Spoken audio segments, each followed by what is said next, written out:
de Ário de Alexandria. Ário de Alexandria era um padre ordenado no ano 2. Ário de Alexandria nasceu lá por volta dos anos 260 depois da era cristã, bem na era em que Dionísio de Roma e Dionísio de Alexandria estavam empenhados em resolver o problema da cristologia. Ário era nascido na Líbia e acabou se mudando e vindo para a cidade de Alexandria.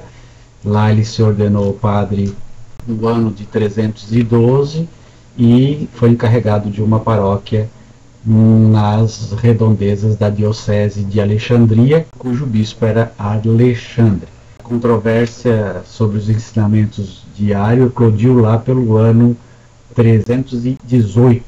Então, o que aconteceu? Só se sabe da disputa a partir de uma carta escrita pelo imperador romano Constantino, que era convertido ao cristianismo há pouco tempo.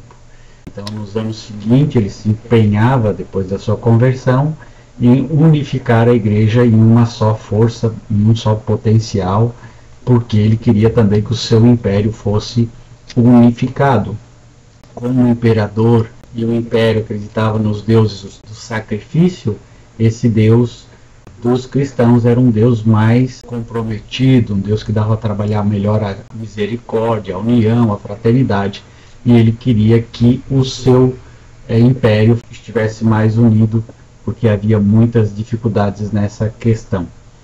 O que Ário defendia? Ele e outros intérpretes e outros seguidores entendiam que a sabedoria de Deus era a mesma que a palavra de Deus e dos filhos de Deus, ou seja, o ser divino pré-existente, Cristo, que estava com Deus no início da criação. O que dizia o bispo de Alexandria? O bispo de Alexandria dizia que Cristo era pré-existente desde a criação. Ele não existiu depois. Para Ário, qual era a opinião de Ário? Ário tinha a opinião de que Cristo nem sempre havia existido. Ele veio a existir algum momento depois do passado remoto, antes da criação. Então, originalmente, Deus havia existido sozinho e o Filho de Deus veio a existir somente mais adiante. Afinal de contas, esse Filho de Deus ele foi gerado, por isso não poderia estar na existência desde o princípio de tudo. Então, como Jesus foi gerado, ele não era desde a existência com o Pai. Porém, o bispo de Alexandria dizia que Jesus era pré-existente com o Pai. Uma outra ideia que Ário coloca é que Deus nem sempre foi Pai. Ele se tornou Pai após ele gerar o seu Filho. Então o Filho só existiu e Deus, menos Deus, tinha um começo. Jesus também tinha um começo. Deus não tinha princípio, Deus não tinha um começo. Apenas Deus era princípio. E a palavra Logos de Deus não é plenamente Deus. A natureza divina de Cristo provém do Pai. Ele veio a existir em algum momento antes de o universo ser feito, de modo que é uma criação ou criatura de Deus. Então, para Ário, Jesus era inferior ao Deus Pai, mas Cristo também é Deus, mas não é o Deus verdadeiro. É um Deus de segunda categoria, é um Deus que poderia ser adorado porque ele veio do Deus Pai. Mas Deus Pai era maior do que Jesus. Essa era a controvérsia de Ário com o bispo de Alexandria, Alexandre, que dizia que Cristo já era pré-existente, já estava com Deus no início da criação, mas Ário diz que não, que Jesus só existiu depois, quando Deus quis. No início de tudo, Deus existia sozinho, sem a presença de Jesus. Deus Pai só foi existir depois que ele gerou Jesus. Aí ele se tornou Pai. Então, nessa perspectiva de Ário, tudo tinha um começo menos Deus. Jesus tinha um começo, mas Deus não tinha um começo. Bom, o bispo de Alexandria ficou muito chateado com Ário e acabou excomungando Ário e mais alguns dos seus seguidores. E esses seguidores, esses teólogos, esses apoiadores de Ário, acabaram indo com ele para a Palestina. Resumindo Ário, nós vamos citar o próprio Ário, que diz assim: o Pai somente não tem ninguém igual ou semelhante, nem comparável em sua glória. O Filho não tem nada próprio de Deus em sua propriedade essencial, pois não é igual e nem consubstancial com ele. Existe uma trindade com glórias não iguais. Suas essências são imiscíveis umas com as outras. Um é mais glorioso do que o outro por uma intimidade de glórias. Assim, o Filho, que não havia, mas existiu por vontade paterna, é assim gerado por Deus, e ele é distinto de todas as outras coisas. Em uma carta que Ário escreve ao bispo de Alexandria, ao seu chefe, Ário diz assim: sabemos que existe um só Deus, o único, não gerado, o único eterno, o único sem princípio, o único verdadeiro, o único que possui imortalidade. Antes das eras da eternidade, ele gerou o seu Filho único, por meio de quem fez as eras e todas as coisas. Ele o gerou, uma criatura perfeita de Deus, mas não como uma das criaturas, um descendente, mas não como uma das coisas geradas. Então essa é a carta de Ário para o próprio bispo de Alexandria, tentando aí trazer a sua visão da cristologia, que era contrária à do bispo de Alexandria. O bispo de Alexandria tinha o entendimento de que Jesus já pré-existia como o Pai. E Ário dizia que Jesus, ele nasceu, ele foi gerado, logo ele não poderia ter as mesmas prerrogativas do Pai.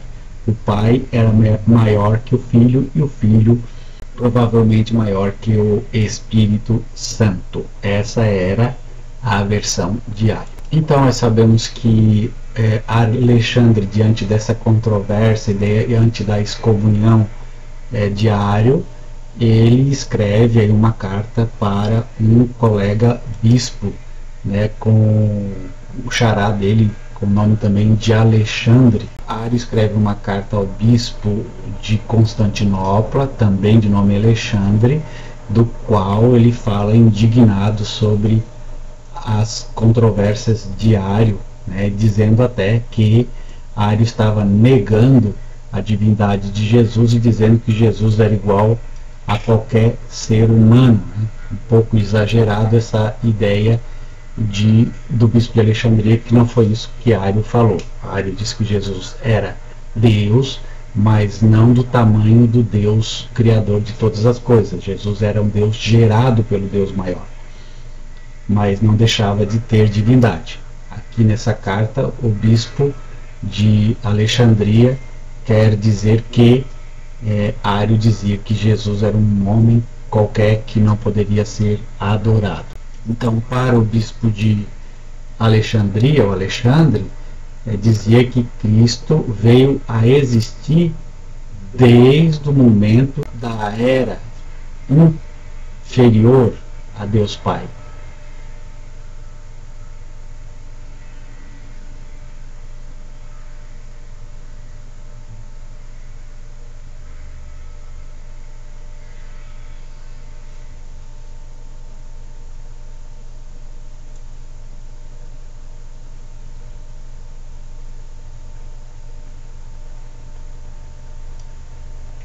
Então, Alexandre chama aí o Ário de idiota, na carta a Alexandre, no verso 23, e ele deixa bem claro a sua visão, dizendo assim: se Cristo se fez eras, como está lá em Hebreus, capítulo 1, versículo 2, então não poderia haver um tempo antes que ele existisse, uma vez que foi ele que criou o tempo e as eras, pois é também uma idiotice e a mais plena ignorância afirmar que a causa da origem de alguma coisa veio a existir depois do seu princípio.